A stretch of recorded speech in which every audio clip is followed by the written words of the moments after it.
Tristan Strong wouldn't be here if it wasn't for Danielle Clayton, who, first approached me about like, hey man, you should really write this story about our folklore as gods, write this new literary canon, if you will. And because that's really what all folklore is. Folklore becomes legend, but it starts as a story that someone decides to tell.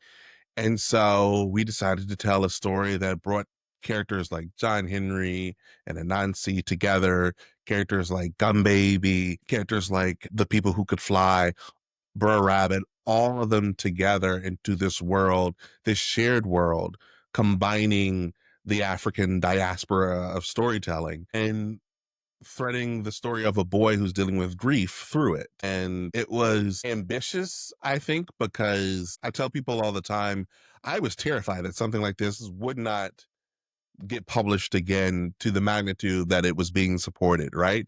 So you have Rick Riordan backing it on his new imprint.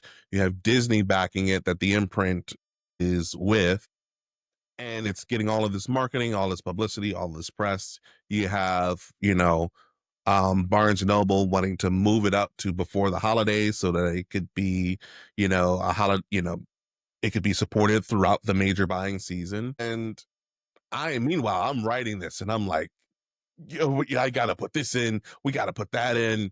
This is a middle grade book and we're, over 100,000 words with it. And I remember my fantastic editors, Stephanie Lurie, telling me like, I wanted to cut and edit this, but I didn't know what to take out, And I was like, well, thank you. That, is mildly terrifying. I write books that are too long. They're way too long.